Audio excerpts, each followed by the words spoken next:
The dust kicked up around Cordelia Parker's skirts as she knelt in the dry Texas dirt, her hands outstretched toward her son. The year was 1875, and life on the frontier had taught her many things, but nothing had prepared her for the trials of raising a child alone. "Come on, Samuel," she coaxed, her voice soft but determined. "Just a few more steps to Mama." Samuel, barely a year old with wisps of golden hair that matched his mother's, wobbled precariously on unsteady legs. His chubby fingers grasped at air as he fought to maintain his balance in the yard outside their modest homestead. Cordelia's heart swelled with pride as Samuel managed 2 shaky steps before tumbling forward. She caught him with practiced ease, laughing as his tiny hands patted her cheeks. "You almost had it, my brave boy," she whispered, pressing a kiss to his forehead. The sound of approaching hoofbeats drew her attention to the dusty road that passed by their small property. Cordelia instinctively pulled Samuel closer, her body tensing. Visitors were rare and not always welcome in this remote stretch of land. The rider came into view, a tall man on a chestnut mare. His wide-brimmed hat shaded his features, but she could make out broad shoulders and a confident posture that spoke of years in the saddle. The silver star pinned to his vest caught the sunlight. As he drew closer, he slowed his horse and tipped his hat respectfully. "Afternoon, madam." "Sheriff," Cordelia acknowledged with a cautious nod. She recognized him as the new lawman who'd taken over after old Sheriff Miller had been killed in a shootout 6 months earlier. She'd glimpsed him in town during her infrequent visits, but had never spoken to him. "Name's Adam Thornton," he offered, swinging down from his saddle with fluid grace. His eyes, clear and blue as a summer sky, moved from her face to the child in her arms. "Just making my rounds, checking on the outlying homesteads." "We're managing fine, thank you," Cordelia replied, her tone polite but distant.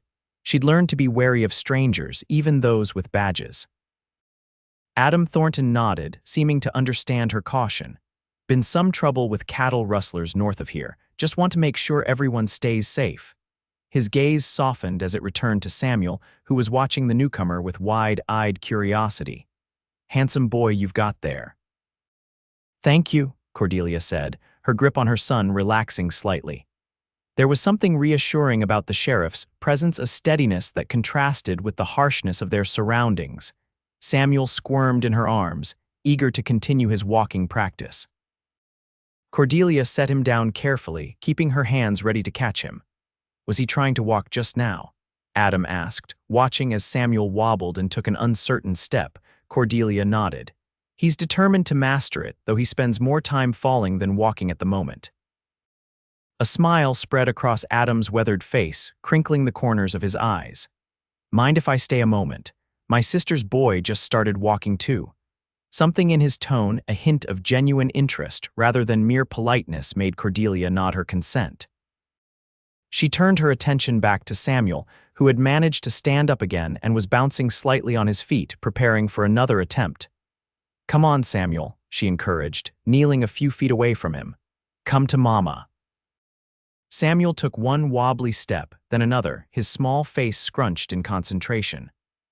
On the third step, he began to tilt dangerously to one side. Before Cordelia could reach him, Adam had stepped forward, crouching down beside her. "Let me hold his hand too," he said softly, extending his weathered hand toward the child. Samuel paused, looking at the outstretched hand with curiosity before reaching for it with surprising determination. His tiny fingers wrapped around Adam's index finger, and with this new support, he took another step, and then another. Cordelia felt an unexpected tightness in her throat as she watched her son walking between them, one hand held by her and the other by this kind-eyed stranger. It had been so long since anyone had helped her with Samuel, so long since she'd shared even this small a moment with another adult. "Look at you go, little man," Adam encouraged, his voice gentle. "You're practically running already." Samuel beamed with the praise, his steps becoming more confident as he made his way across the small stretch of yard. "Thank you," Cordelia said, when Samuel finally plopped down in the dirt, apparently satisfied with his achievement for the day. "That's the steadiest he's walked yet." Adam straightened up, dusting off his knees. Children need a helping hand sometimes, so do the rest of us, though we're not always good at admitting it. He looked around at her homestead, the weathered cabin, the small vegetable garden struggling in the dry soil, the lone milk cow in the pen. You manage all this yourself, Mrs. Parker, Cordelia Parker, she supplied. And yes, I do. Impressive, he said, and she could tell he meant it. But if you ever need anything repairs, help with that garden, or just an extra set of eyes keeping watch, you let me know. It's part of my job to look after everyone in my jurisdiction. Cordelia lifted her chin slightly. We've managed this long on our own. I don't doubt it, Adam replied, no offense taken at her proud response, but my offer stands all the same. He tipped his hat again and moved back to his horse. I'll be making my rounds every few days. Good day to you, Mrs. Parker, and to you, young Samuel. As he rode away, Cordelia found herself watching long after he'd disappeared from sight. Samuel tugged at her skirts, and she lifted him into her arms, breathing in the sweet scent of his hair. Well, that was Sheriff Thornton, she told her son. Seems like a decent man. After a pause, she added more quietly, your father would have liked him, I think. The mention of James brought the familiar ache to her chest. 2 years had passed since the fever had taken him, leaving her alone with a newborn and 20 acres of unforgiving land. She'd learned to live with the pain, to tuck it away where it couldn't interfere with the work of survival. But something about Adam Thornton's kind eyes and the sight of her son's small hand in his had stirred feelings she'd thought long buried, a longing for connection, for someone to share the burden she carried every day. Foolishness, she murmured to herself as she carried Samuel inside for his afternoon nap. We're doing just fine on our own. Yet as she went about her chores that afternoon, she found herself glancing more than once toward the road where the sheriff had disappeared. 3 days later, Cordelia was hanging laundry on the line when she spotted a cloud of dust approaching from town. She squinted against the sun, recognizing the chestnut mare and its rider as they drew nearer. Samuel was napping inside, giving her a rare moment of uninterrupted work. Adam slowed as he approached, raising a hand in greeting. Afternoon, Mrs. Parker. Sheriff, she acknowledged, pinning a freshly washed shirt to the line. Just checking in as promised, he said, dismounting. He held something wrapped in paper. Brought something for the boy, if you don't mind. Cordelia hesitated only briefly before nodding. He's sleeping now, but I'll make sure he gets it. That's very kind of you. Adam handed her the package, and their fingers brushed momentarily. It's not much, just a little wooden horse. Carved it myself last night. Surprised, Cordelia unwrapped the gift. The small horse was expertly carved, its lines smooth and its mane detailed with care. You made this, he nodded, a hint of color touching his tan cheeks. Helps pass the evenings. My father taught me, said a man should have skills beyond his trade. It's beautiful work, Cordelia said honestly. Samuel will love it, thank you. Adam seemed pleased by her approval. How's the walking coming along? Better every day, he's getting braver. She paused, then made a decision. Would you like some coffee? It's not fancy, but it's hot. Something like surprise flickered across his features before he smiled. I'd appreciate that, madam. Cordelia led him to the small porch and gestured for him to take the single chair while she went inside to fetch the coffee. Samuel was still sleeping soundly in the small bed they shared in the corner of the one-room cabin. She poured 2 cups of the strong brew she kept warming on the stove and returned outside. Adam took the offered cup with a grateful nod. Nice place you've got here.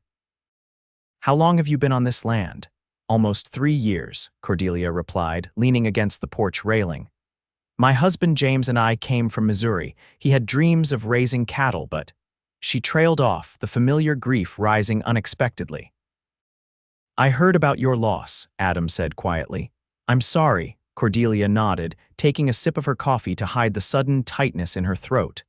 We had just finished building the cabin when Samuel was born. James got the fever 2 weeks later. Adam's eyes held genuine sympathy. That's a heavy burden to bear alone. We manage, she said with the resilience she'd developed through necessity. The garden provides most of what we need, and I sell eggs and milk in town when I can. And the boy's grandparents, family, James's parents died before we met. Mine. She hesitated. We parted on poor terms when I married James. They wanted me to marry the banker's son back home. Adam nodded, understanding without judgment. Family can be complicated. A small cry from inside signaled Samuel's awakening. "Excuse me," Cordelia said, setting down her cup. "Of course, I should be on my way anyhow." Adam stood, handing her his empty cup. "Thank you for the coffee, Mrs. Parker." "Cordelia," she found herself saying. "If you're going to be checking in regularly, you might as well use my name." A smile warmed his features. "Cordelia, then." "And I'm Adam to my friends," she nodded, not quite committing to that level of familiarity yet. "Good day, Sheriff." As Adam rode away, Cordelia went inside to tend to Samuel. The wooden horse sat on the small table, a reminder that perhaps they weren't quite as alone as she'd thought. Over the next few weeks, Adam's visits became a regular occurrence. He would arrive every third or fourth day, always with some small pretext news from town, warnings about weather, or simply his promised rounds. Each time, he would spend a little longer at the Parker homestead, helping with a repair here, offering advice there. Samuel took to him immediately.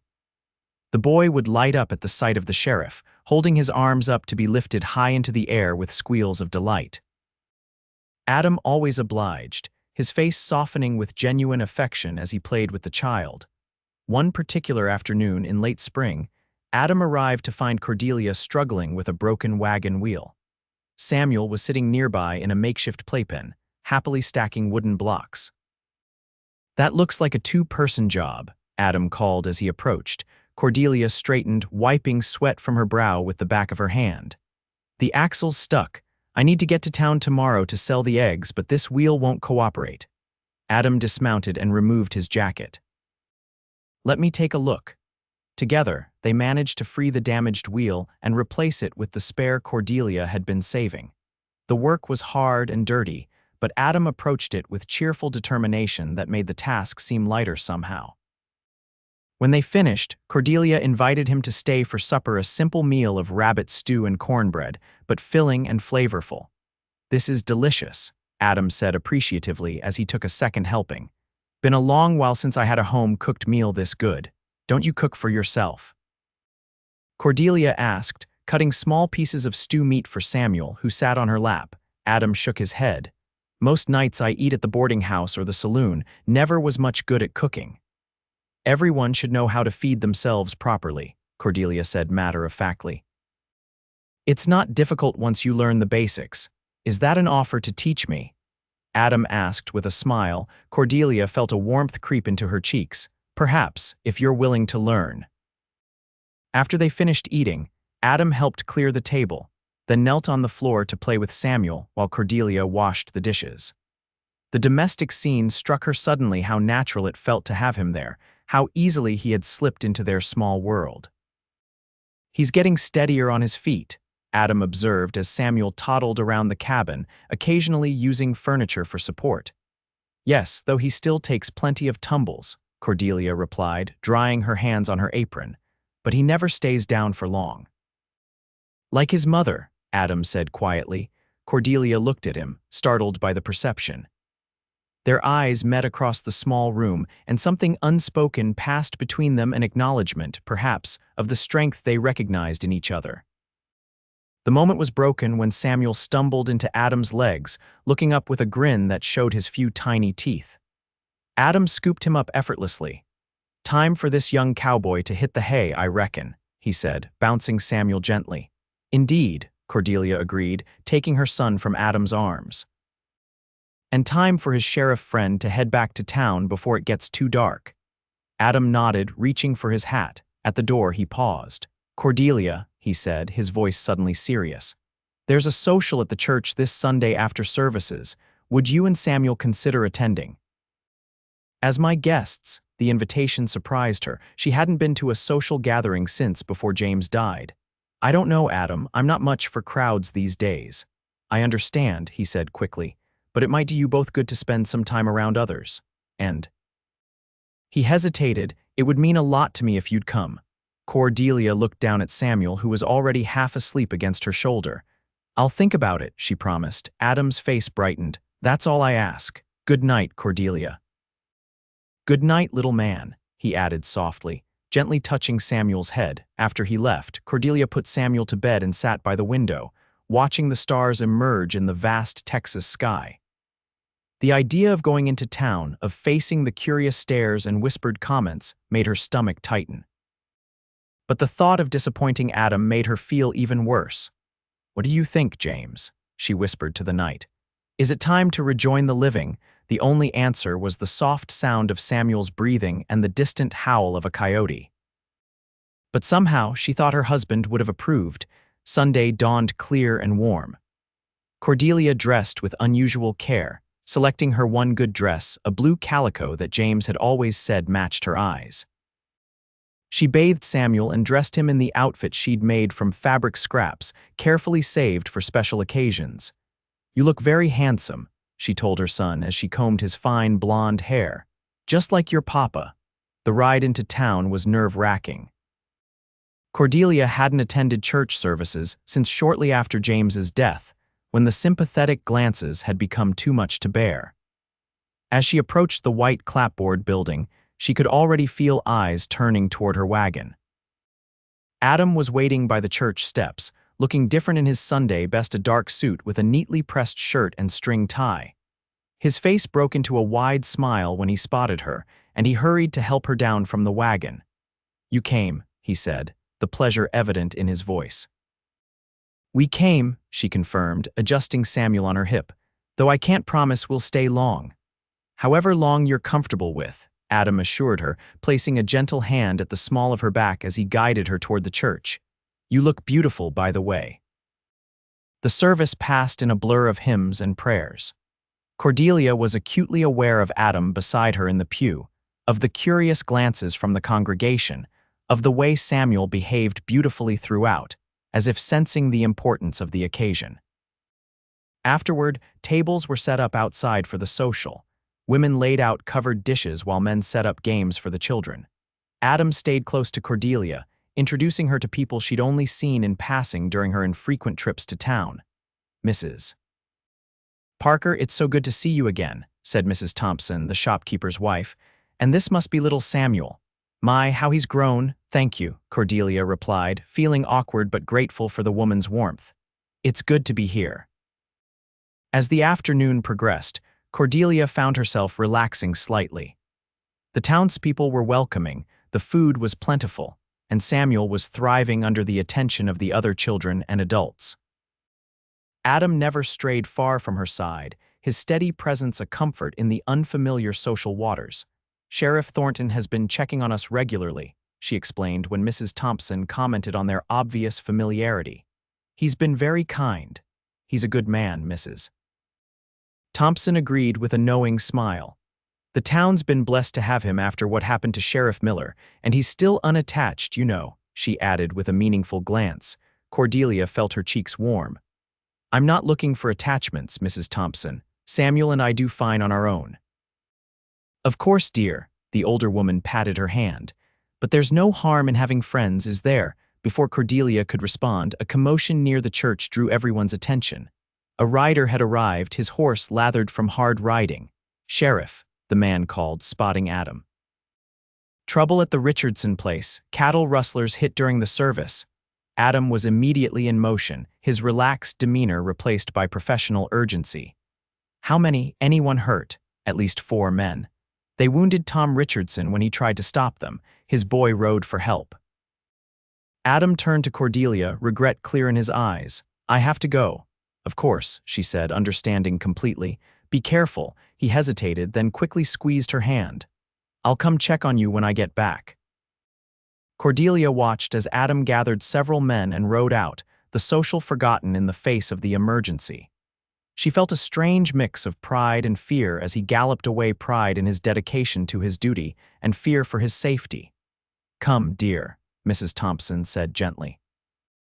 "Let's get you and Samuel home before it gets late." The ride back to her homestead was quiet, Samuel sleeping against her chest as she guided the wagon. The day had been more enjoyable than she'd expected, but now worry for Adam cast a shadow over her thoughts. Night fell and there was no sign of Adam. Cordelia put Samuel to bed and tried to distract herself with mending, but her eyes kept straying to the window, searching the darkness for approaching riders. It was well past midnight when she heard hoofbeats. Grabbing her husband's old rifle from beside the door, she peered cautiously outside. "Cordelia," Adam's voice called softly. "It's me." Relief washed over her as she unlatched the door. Adam stood on her porch, looking exhausted and dusty, with a dark stain on his sleeve that looked suspiciously like blood. "Are you hurt?" she asked immediately, pulling him inside. "Just a graze," he assured her, though he winced as she helped him remove his jacket. "We caught up to the rustlers." "There was a fight." "Sit," she commanded, already moving to heat water. "Let me see." Adam obeyed, sinking gratefully into a chair. "I'm sorry to disturb you so late. I wanted to make sure you knew I was all right." The simple admission touched her deeply. As she cleaned and bandaged the bullet graze on his arm, Cordelia realized how much his well-being had come to matter to her. "You should rest," she told him when she finished. "You can take the chair for the night. It's too late to ride back to town." "I couldn't impose. It's not an imposition," she interrupted firmly. "You're exhausted and that arm needs rest. Please, Adam." Too tired to argue further, he nodded. Cordelia brought him a blanket and pillow, then checked on Samuel, who was still sleeping peacefully. "Thank you," Adam said quietly as she prepared to retire to her own bed. "Not just for this, but for coming today. It meant a lot to me." Cordelia paused, looking at him in the dim lamplight. "It was good for us. I'd forgotten what it was like to be around people again." "You don't have to be alone, you know," Adam said, his voice soft but earnest. "Neither of you do." Something in his tone made her heart beat faster. "Good night, Adam," she said, not yet ready to acknowledge what he seemed to be offering. "Good night, Cordelia." As she lay in bed beside her sleeping son, Cordelia found herself thinking about the way Adam had looked at her throughout the day with admiration, respect, and something warmer that she hadn't allowed herself to name. For the first time since James died, she felt the stirring of possibilities beyond mere survival. The summer months brought scorching heat to the Texas plains. Adam's visits continued, becoming an integral part of Cordelia and Samuel's life. He would often arrive with small gifts, fresh fruit from town, a new book for Cordelia, toys for Samuel. More important than the gifts, however, was the help he provided around the homestead. On one particularly hot July afternoon, Adam arrived to find Cordelia attempting to mend the leaking roof of her cabin. Without a word, he took over the task, insisting she stay on the ground with Samuel. "I've been meaning to do this for weeks," he explained as he worked. "Just haven't had the chance to get out here with all the trouble we've been having with those rustlers." "Any progress on that front?" Cordelia asked, handing him nails as needed. Adam's expression darkened. "We caught 2 of them last month, but the others are still out there. They're getting bolder too, hitting closer to town." Concern flickered across Cordelia's face. "Should I be worried?" "I don't think they'd bother with a small place like yours," Adam reassured her. "But all the same, I'll keep checking in regular." And he added, reaching into his pocket, "I brought you this." He handed down a small revolver, polished and well-maintained. "It was my backup piece, small enough for you to handle easily, but powerful enough to do the job if needed." Cordelia took the weapon, testing its weight in her hand. James had taught her to shoot, but they'd sold his pistol for medicine during his illness. "Thank you, I hope I never need it." "So do I," Adam agreed solemnly, "but I'd rest easier knowing you have it." After finishing the roof repairs, Adam joined them for the evening meal, now a regular occurrence. Samuel had grown increasingly attached to the sheriff, often demanding to be lifted onto Adam's shoulders or to have stories read in Adam's deep, steady voice. That night, after Samuel had been put to bed, Cordelia and Adam sat on the porch, enjoying the slight cooling of the evening air. A comfortable silence stretched between them, broken only by the chirping of crickets and the occasional distant coyote. "I've been thinking," Adam said finally, his voice quiet in the darkness. "The school in town is looking for a teacher for the fall term, the last one left to get married in Denver." Cordelia looked at him with surprise. "And why are you telling me this?" "Because you'd be perfect for it," he replied simply. "Mrs. Thompson mentioned you were a teacher back in Missouri before you married." "That was a long time ago," Cordelia said, though the idea sparked an unexpected longing. She had loved teaching. "You're still the most well-read person I know," Adam insisted. And it would provide steady income better than what you make from eggs and milk. Cordelia gazed out at the darkened landscape, considering the possibility. But what about Samuel? What about the homestead? Samuel could come with you, lots of the younger children do, until they are old enough for lessons themselves. And as for the homestead, Adam hesitated. I could help, before and after my duties, or you could hire one of the Johnston boys to help with the heavier work. The thought was tempting more than tempting. Teaching again, having regular contact with others, a steady income that would make their lives more secure. But there was something else beneath Adam's suggestion, something unspoken that hung in the air between them. Why are you doing all this, Adam? She asked finally, turning to face him in the dim light. The visits, the help, the gifts for Samuel, now this opportunity. Why? Adam was quiet for a long moment, his profile strong against the star-filled sky. Because I care about you, Cordelia, he said at last, his voice steady despite the weight of the admission. Both of you, more than I probably should given my position. Cordelia's heart quickened. What do you mean? He turned to her then, his eyes serious in the moonlight. I mean that when I first saw you teaching Samuel to walk, something happened to me, something I wasn't expecting, and every time I've visited since, it's only grown stronger. Adam, she began, uncertainty coloring her voice. You don't need to say anything, he interrupted gently. I know it's too soon, maybe. I know you loved your husband deeply. I would never presume to replace him in your heart, but I wanted you to know where I stand, that my intentions are honorable and that I'm willing to wait, however long it takes. Tears pricked at Cordelia's eyes, unexpected and unwelcome. I don't know what to say. Then don't say anything tonight, Adam suggested, reaching over to take her hand. His touch was warm and reassuring. Just think about the teaching position. It's a good opportunity, regardless of. Anything else? Cordelia nodded, grateful for his understanding. I will think about it, truly. They sat a while longer, their hands still joined, watching the stars wheel overhead. When Adam finally rose to leave, he bent and placed the gentlest of kisses on her forehead. Good night, Cordelia. Good night, she whispered, watching as he mounted his horse and rode away, a silhouette soon swallowed by the vastness of the Texas night. Inside, Cordelia checked on Samuel, sleeping peacefully with his wooden horse clutched in one small hand. She touched his soft cheek, her thoughts in turmoil. Was she ready for what Adam was offering? Could she open her heart again after losing James? And what would it mean for Samuel, who was already growing so attached to the sheriff? She had no answers, only questions that kept her awake long into the night. The next morning, Cordelia made a decision. She would apply for the teaching position. Whatever happened between her and Adam, the opportunity was too good to pass up for Samuel's future. 2 days later, she hitched up the wagon and drove into town with Samuel to speak with the school board. Adam met her outside the town hall, his face lighting up at the sight of her. You came, he said, helping her down from the wagon. I did, she confirmed, adjusting her best bonnet nervously. Will you watch Samuel while I speak with them? It would be my honor, Adam replied seriously, already reaching for the boy, who went to him willingly. The interview went better than Cordelia had dared hope. The school board, composed of the town's most prominent citizens, was impressed by her education and previous experience. They offered her the position on the spot, with a salary that would make a significant difference in her and Samuel's lives. When she emerged from the town hall, Adam was waiting with Samuel, who was proudly wearing the sheriff's hat, much too big for his small head. Well? Adam asked, hope evident in his expression. I start in September, Cordelia announced, unable to contain her smile. 3 days a week to begin with, more if enrollment increases. Adam's face broke into a grin that matched her own.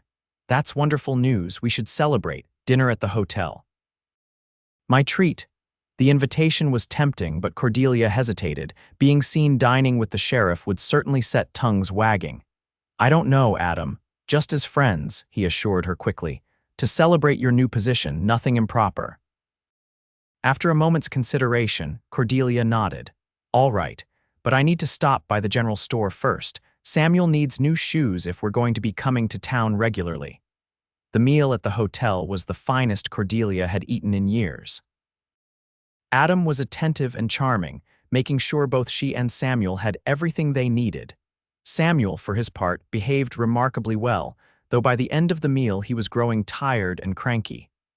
"I should get him home," Cordelia said as Samuel began to fuss. "It's been an exciting day for all of us." Adam nodded, signaling for the bill. "I'll escort you back to your homestead." "That's not necessary, I insist," he said firmly. "It'll be dark soon, and with those rustlers still out there, I'd feel better seeing you safely home." Recognizing the wisdom in his concern, Cordelia acquiesced. The ride back was pleasant, with Adam riding alongside her wagon, occasionally pointing out wildlife or sharing stories of his own childhood on a farm in Missouri. As they approached her homestead, however, Cordelia sensed something was wrong. The door to her cabin stood ajar. When she was certain she had closed and latched it before leaving, Adam noticed it too. "Stay here," he ordered quietly, drawing his pistol. "Keep Samuel in the wagon." Heart pounding, Cordelia watched as Adam approached the cabin cautiously, his movements fluid and controlled. He disappeared inside for what seemed an eternity before emerging with a grim expression. "Someone's been through your things," he reported, helping her down from the wagon. "Took some food, looks like, and maybe some other small items. They're gone now." Cordelia hurried inside, Samuel in her arms. The cabin had indeed been ransacked, drawers pulled out, her few possessions scattered across the floor. A quick inventory revealed that the intruders had taken food, some of her late husband's tools, and the small amount of money she kept hidden in a tin behind the stove. "Probably not the rustlers," Adam said, examining the scene. "More likely drifters or local troublemakers. The Higgins boys, maybe." Cordelia sank onto a chair, suddenly exhausted. What should have been a day of celebration had ended in violation and loss. "What am I going to do now? That money was for seed for next spring." Adam knelt beside her, his face determined. "First, we're going to clean this place up. Then I'm going to stay the night to make sure they don't come back. Tomorrow, I'll track them down and get your things back." "You don't have to do that," Cordelia protested weakly. "Yes, I do," Adam replied firmly. "It's my job, and more than that." He paused, meeting her eyes. "I wouldn't be able to rest knowing you and Samuel were unprotected." Together, they restored order to the cabin. Samuel, sensing the tension, became unusually clingy, refusing to be put down even as he grew heavier with tiredness. Finally, Cordelia managed to get him to sleep in their bed.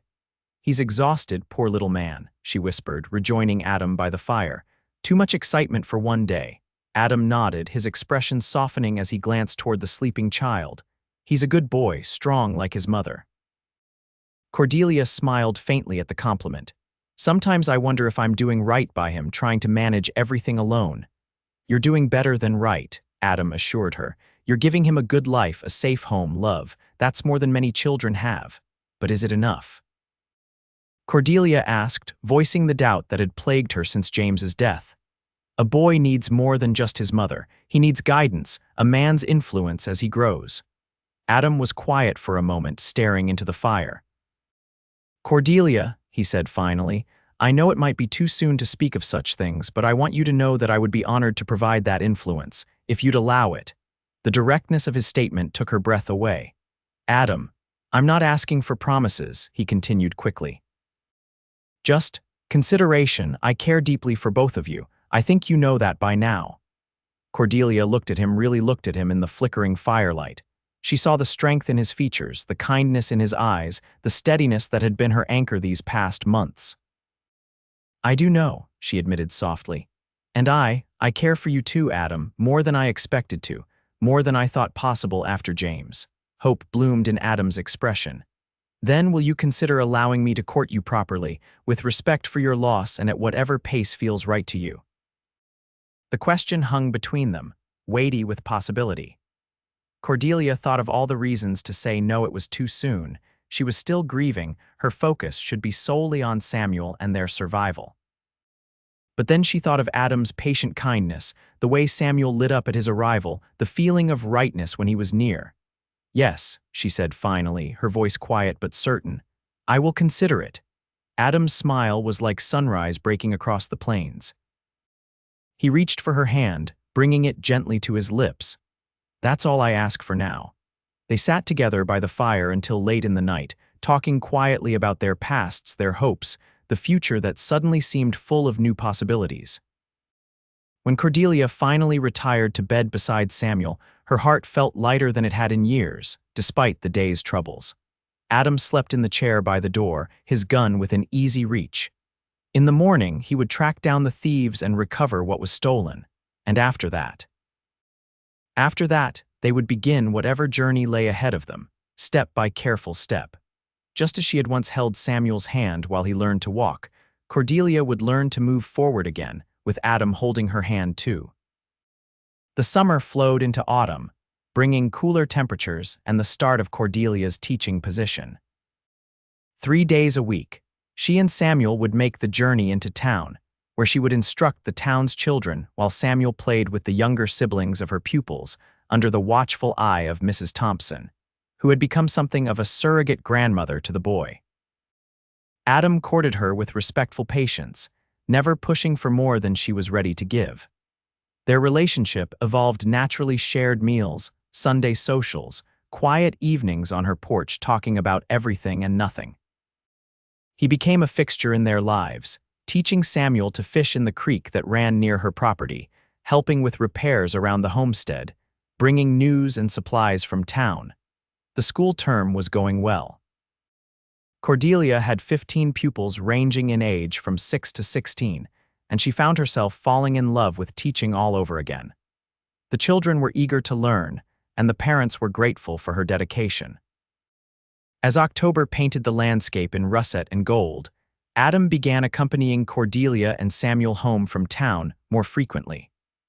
The rustlers had grown bolder, hitting farms closer to town, and Adam worried for their safety on the lonely road to the homestead. One crisp afternoon, as they made their way home after school, Samuel fell asleep in the wagon, worn out from a day of play with the other children. "He's getting so big," Adam observed, riding alongside them. "Talking more every day too." Cordelia smiled fondly at her sleeping son.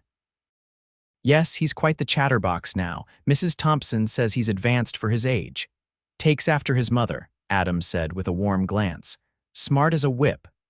They rode in comfortable silence for a while, the wagon wheels creaking rhythmically over the rutted road. Cordelia found herself stealing glances at Adam's profile, the strong line of his jaw, the quiet confidence in his bearing. Over the months, her feelings for him had deepened into something she could no longer deny, even to herself. "Penny for your thoughts," Adam said, catching her looking. Cordelia felt a blush warm her cheeks. "I was just thinking how different my life is now compared to this time last year, teaching again, Samuel thriving, and you." "Me," Adam prompted gently when she trailed off. "You in our lives," she finished softly. "It's more than I ever expected to have again." Adam's expression grew serious. "Cordelia, there's something I've been wanting to ask you, something important," her heart quickened. "Yes." Before Adam could continue, the sound of rapidly approaching horses drew their attention. 4 riders appeared around a bend in the road ahead, coming toward them at speed. Adam's posture changed instantly, his hand moving to his gun. "Get off the road," he ordered sharply. "Now." Cordelia didn't hesitate, guiding the wagon behind a stand of trees just off the road. Samuel stirred but didn't wake as she pulled him into her arms protectively. Adam positioned himself between them and the approaching riders, his expression grim. As the men drew closer, Cordelia could see they were rough-looking, with bandanas pulled up over their faces. "That's Jackson's gang," Adam said quietly. "The rustlers we've been after. Stay hidden." "Adam, don't," Cordelia began, fear clutching at her heart. "Trust me," he interrupted, drawing his pistol. "I know what I'm doing." The riders slowed as they spotted Adam in the road, his badge gleaming in the afternoon sun. The leader, a tall man on a black horse, raised his hand to halt the others. "Sheriff," he acknowledged, his voice muffled by the bandana. "You're a long way from town." "Jackson," Adam replied evenly. "You boys have caused enough trouble in this county. Time to end it." Jackson laughed, the sound cold and mocking. 4 against 1, Sheriff, not good odds for you." "I've faced worse," Adam said, his gun steady in his hand. "You can come peacefully or you can make this difficult. Your choice." For a tense moment, no one moved. Cordelia held her breath, clutching Samuel tightly. Then, with a subtle signal from Jackson, one of the men reached for his gun. Adam was faster. His first shot caught the man in the shoulder, sending him tumbling from his horse with a cry of pain. The second rustler barely cleared his holster before Adam's next bullet found his arm. Jackson and the fourth man drew simultaneously, bullets whizzing past Adam as he dove for cover behind a boulder. Cordelia bit back a scream, watching in horror as the gunfight unfolded. Adam fired again, catching the fourth man in the leg, but Jackson was a better shot, and his bullet grazed Adam's side, tearing through his coat. "Adam!" Cordelia couldn't contain her cry this time. Jackson's head whipped toward the sound, his eyes narrowing as he spotted Cordelia and Samuel partially hidden behind the trees. A cruel smile spread beneath his bandana. Well, the sheriff's got company," he drawled, turning his horse toward them. Adam's expression turned deadly. "Jackson, this is between you and me. Leave them be." Jackson ignored him, moving closer to where Cordelia crouched with Samuel, who had awakened and begun to cry, frightened by the gunfire and shouting. Making a split-second decision, Cordelia reached beneath the wagon seat and pulled out the small revolver Adam had given her. Her hands trembled, but she aimed it steadily at Jackson. "Stay back," she warned, her voice stronger than she felt. Jackson paused, surprised by her resistance. "Now, little lady, you don't want to do anything foolish." Before he could finish, Adam fired again, this time hitting Jackson's horse. The animal reared in pain, throwing its rider hard to the ground. In the same moment, the two wounded rustlers decided they'd had enough, spurring their mounts and fleeing down the road. The fourth man, seeing his leader down, hesitated only briefly before following suit, leaving Jackson alone and dazed on the ground. Adam approached cautiously, his gun trained on the fallen outlaw. "It's over, Jackson. You're under arrest." Jackson glared up at him with hatred, but made no move to resist as Adam bound his hands with a length of rope from his saddlebag. Only when Jackson was securely tied did Adam turn to Cordelia and Samuel, his face etched with concern. "Are you all right, both of you?" Cordelia nodded, still clutching the revolver in one hand and Samuel in the other. "We're unharmed, but you're bleeding." Adam glanced down at his side, where blood was seeping through his shirt. "It's just a graze. I've had worse shaving." Despite his light tone, his face was pale, and he winced as he secured Jackson to his horse. "You need a doctor," Cordelia insisted, noting how he favored his injured side. "First, I need to get this one to the jail," Adam replied, gesturing to Jackson. "Can't risk him escaping." Cordelia made a quick decision. "We'll all go back to town. Samuel and I will stay at the hotel tonight." Adam looked like he wanted to argue but thought better of it. "All right. But stay close, and keep that revolver handy. The other three might decide to try something foolish to free their boss." The journey back to town was tense, with Adam alert for any sign of the remaining rustlers despite his injury. Samuel, still frightened by the earlier violence, clung to Cordelia and whimpered occasionally. By the time they reached town, word of the confrontation had somehow preceded them. A crowd gathered as Adam delivered Jackson to the jail, where his deputy was waiting. "Get the doc," Adam instructed the young deputy, "and keep a sharp watch tonight. The rest of the gang is still out there." Dr. Peterson arrived quickly, insisting on examining Adam despite his protests that he was fine. Cordelia and Samuel waited anxiously in the sheriff's office while the doctor tended to Adam's wound in the adjacent room. "He'll be all right," the deputy assured her, seeing her worried expression. "Sheriff's tough as old boots." When Adam emerged, his side bandaged beneath a clean shirt provided by the doctor, Cordelia felt a rush of relief so intense it nearly brought tears to her eyes.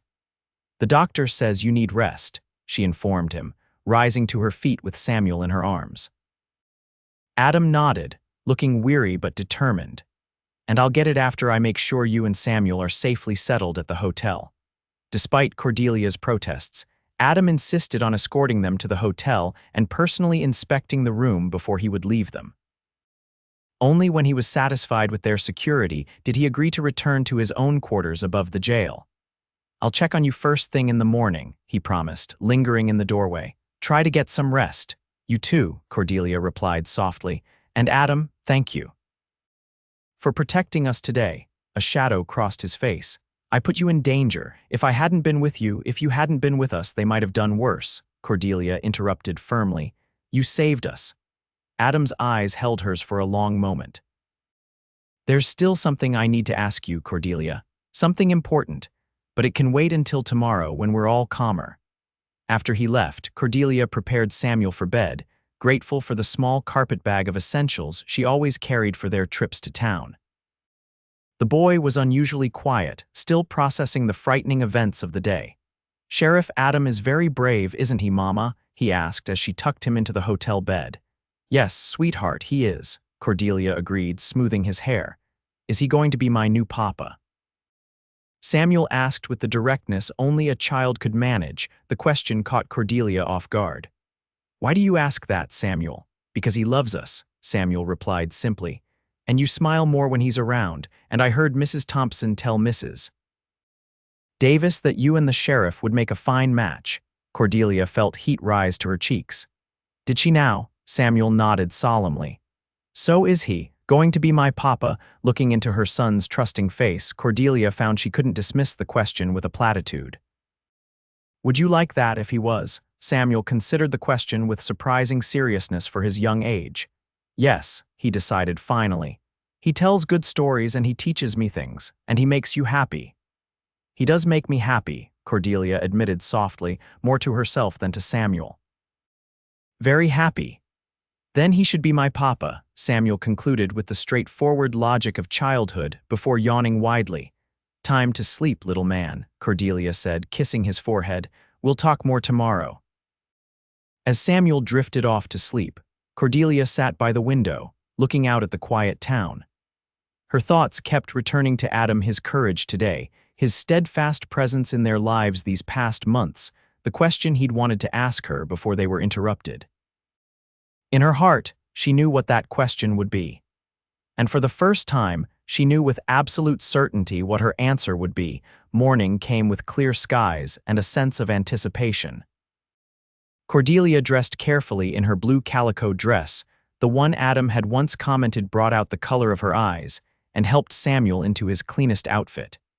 They had just finished a simple breakfast in the hotel dining room when Adam appeared, looking tired but relieved to see them. Jackson talked, he announced without preamble, taking a seat at their table. Gave up the names and likely whereabouts of his accomplices. The marshal from Fort Worth is sending men to help round them up. That's wonderful news, Cordelia said sincerely. Does that mean the danger is past?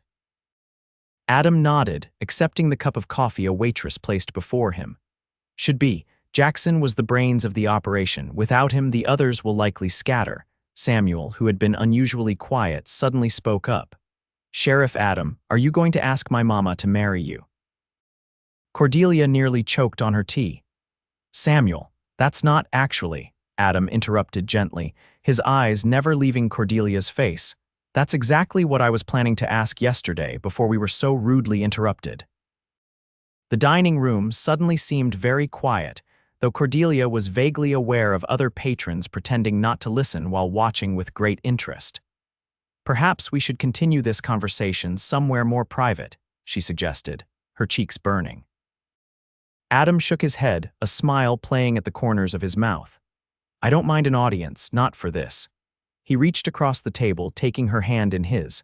Cordelia Parker, I've loved you since the day I saw you teaching Samuel to walk. I love your strength, your kindness, your determination.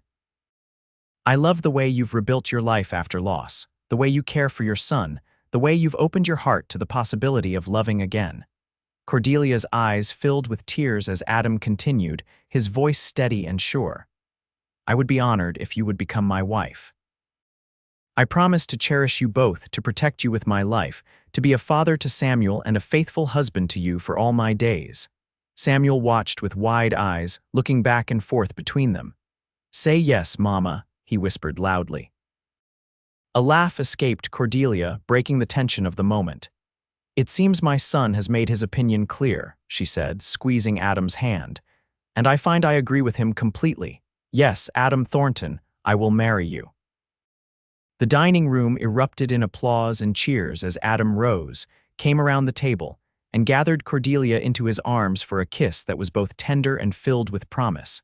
Samuel tugged at Adam's coat. "Does this mean I can call you Papa now?" Adam knelt down, his eyes suspiciously bright. "Nothing would make me prouder, son." Samuel threw his arms around Adam's neck in a fierce hug, and Cordelia joined them, her heart so full it seemed impossible it could contain such happiness. Later that day, after the news had spread throughout the small town, aided considerably by Mrs. Thompson's enthusiastic retelling, Adam accompanied Cordelia and Samuel back to their homestead to collect what they would need for an extended stay in town while wedding preparations were made. As they approached the cabin, Cordelia felt a strange mixture of emotions. This small home had been her sanctuary after James's death, the place where she had rebuilt her life piece by piece. Now she would be leaving it to start anew as Adam's wife. "We don't have to sell it," Adam said, seeming to read her thoughts as they stood looking at the cabin. "It could be a weekend retreat, or we could rent it to someone who needs a start." Cordelia nodded gratefully. "I'd like that. There are too many memories here to simply let it go." Inside, as she packed their belongings, Samuel ran about excitedly, chattering about their new life in town. Adam watched them both with quiet contentment, occasionally helping Cordelia reach something from a high shelf or offering suggestions about what they might need. "The house that comes with the sheriff's position isn't large," he warned, "but it's solid and has 2 bedrooms. We can look for something bigger in time if you'd like." "It sounds perfect," Cordelia assured him. "After this cabin, any house with 2 bedrooms will feel like a mansion." As evening approached, they prepared to return to town.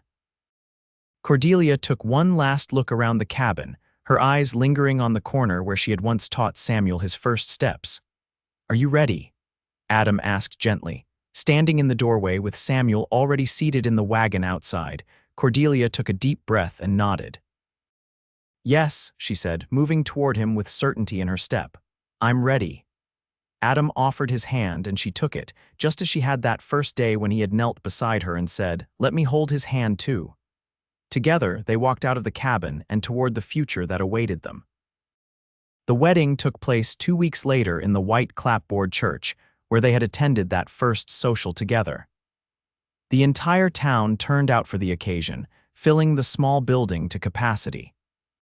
Cordelia wore a new dress of pale blue silk, ordered specially from Dallas, with a crown of autumn flowers in her hair. Samuel, scrubbed clean and uncomfortable in his new suit, stood proudly beside them, holding the rings on a small pillow Mrs. Thompson had made for the occasion. As they exchanged their vows, Cordelia thought of James not with pain, but with gratitude for the love they had shared and the son they had created together. She knew in her heart that he would have approved of Adam, of the life she was choosing for herself and for Samuel. "I now pronounce you husband and wife," the preacher declared. "You may kiss your bride." Adam's kiss was gentle but filled with promise, and the cheers of the congregation washed over them like a blessing. The celebration afterward was the most joyous the town had seen in years. Tables groaned with food contributed by every household. A fiddler played lively tunes that had children and adults alike dancing in the churchyard, and well wishes flowed as freely as the punch. Samuel darted between groups of adults, proudly introducing himself as Samuel Parker Thornton to anyone who would listen. His excitement was infectious, drawing smiles even from the most reserved townspeople. As the sun began to set, casting long shadows across the festive scene, Adam found Cordelia watching Samuel play with the other children. "Happy, Mrs. Thornton?" he asked, slipping an arm around her waist. "Very," she replied, leaning into his embrace. "Though it still feels strange to hear that name. You'll get used to it," he promised. "We have a lifetime ahead of us." Cordelia turned in his arms, looking up at the man who had transformed her life with his steady love and patience. A lifetime sounds just about right. Later that night, after Samuel had been settled in his new room in the sheriff's house, Adam carried Cordelia across the threshold of what would now be their bedroom. The space was simply furnished but comfortable, with a large bed covered in a quilt that Mrs. Thompson had gifted them as a wedding present.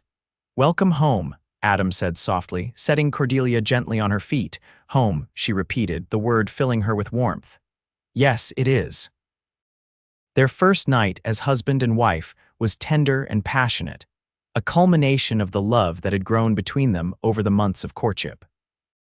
Afterward, as they lay tangled together in the darkness, Cordelia traced the scar on Adam's side, a permanent reminder of the day he had risked his life to protect her and Samuel. "I never thought I'd find this again," she confessed quietly. "After James died, I thought that part of my life was over." Adam caught her hand, bringing it to his lips.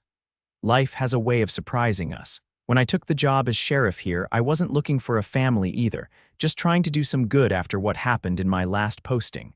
Cordelia propped herself up on one elbow, looking down at him curiously. "You've never told me much about that." Adam was quiet for a moment. "It was bad," he admitted finally. "A gang of outlaws hit the town. I was outnumbered, outgunned. 3 people died because I couldn't stop them in time." "Oh, Adam," Cordelia breathed, understanding now the shadows that sometimes darkened his eyes. "It wasn't your fault." "That's what they said at the inquiry too," he replied, his voice tight with old pain. "But I couldn't stay there, not with those memories. So I took the position here, thinking I'd serve a year or 2 before moving on again." "And then you saw me teaching Samuel to walk," Cordelia said softly. A smile replaced the grim set of Adam's mouth. "And then I saw you this beautiful, strong woman teaching her son to be brave and steady." And something inside me just shifted. Like the world suddenly made sense again. Cordelia bent to kiss him, pouring all her love and understanding into the gesture. "I'm glad you stayed. Wild horses couldn't drag me away now," Adam promised, drawing her back into his embrace. As winter settled over the small Texas town, the Thornton household established its rhythms. Adam continued his duties as sheriff, though he was more cautious now, more aware of the precious family waiting for his safe return each day. Cordelia taught at the school 3 days a week, earning praise from parents and affection from her students. Samuel thrived under their combined care, growing stronger and more talkative with each passing day.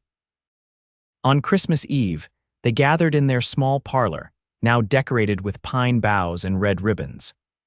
A modest tree stood in the corner, adorned with paper stars that Samuel had made at school and a few treasured ornaments from both Cordelia's and Adam's pasts. "Time for one gift tonight," Adam announced, producing 2 small packages from behind his back.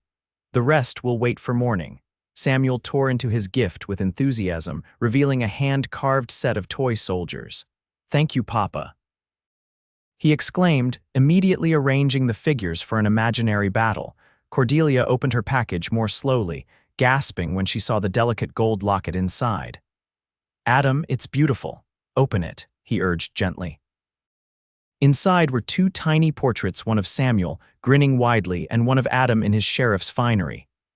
"Now you'll always have your men with you," Adam explained, helping her fasten the locket around her neck. "It's perfect," Cordelia whispered, touching the locket reverently. "But I'm afraid my gift to you will have to wait a bit longer to be fully realized." Adam raised an eyebrow questioningly. With a small smile, Cordelia took his hand and placed it gently on her stomach. "About 7 months longer, to be precise." Understanding dawned in Adam's eyes, followed by a joy so pure it transformed his features. "A baby, we're having a baby," Cordelia nodded, tears of happiness gathering in her eyes. "Dr. Peterson confirmed it yesterday. Our family is growing." Adam gathered her into his arms, his embrace gentle as if she had suddenly become fragile. "I love you," he whispered against her hair. "So much." Samuel looked up from his soldiers, confused by the emotional display. "What's happening?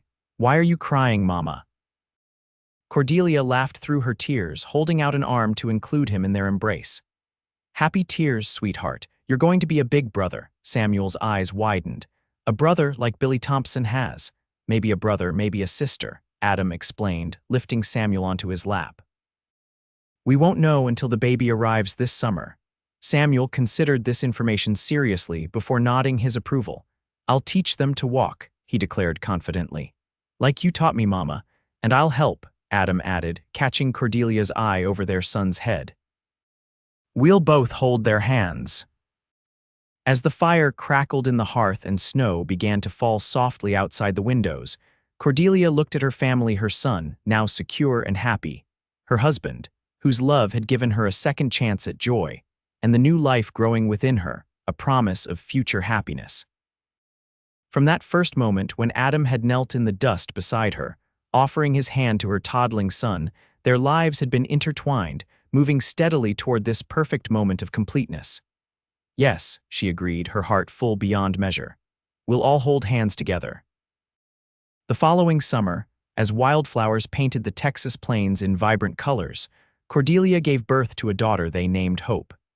She had Adam's blue eyes and Cordelia's determined spirit, evident from her first lusty cries. Samuel, now almost 3 years old, took his role as big brother very seriously. He would sit beside Hope's cradle for hours, telling her stories and showing her his toys. "I'm going to teach you everything," he would promise solemnly. "And when you're ready to walk, I'll hold your hand just like Papa held mine." Adam divided his time between his duties as sheriff and his growing family, finding a balance that allowed him to serve the community while being present for every important moment at home. Under his leadership, the town prospered, growing in size and security as more settlers arrived seeking new beginnings. Cordelia continued teaching, bringing Hope with her to school once she was a few months old. The arrangement worked well, with the older students often competing for the privilege of holding the baby during breaks. Her reputation as an educator grew, and eventually, she was asked to help establish a proper academy that would serve the educational needs of the expanding community. On Hope's first birthday, they returned to the homestead for a picnic. The small cabin had been maintained over the years, serving occasionally as a weekend retreat when they needed a break from town life. Samuel ran ahead, now confident and sure-footed, while Adam carried Hope, who was just beginning to take her first tentative steps. They spread a blanket in the yard, in the very spot where Adam had first seen Cordelia teaching Samuel to walk. The memory was still vivid for both of them, a moment that had changed the course of their lives. "Should we see if she's ready to try again?" Adam suggested, setting Hope on her feet. The little girl bounced eagerly, holding tightly to his fingers. "I think so," Cordelia agreed, kneeling a few feet away. "Come on, Hope, come to Mama."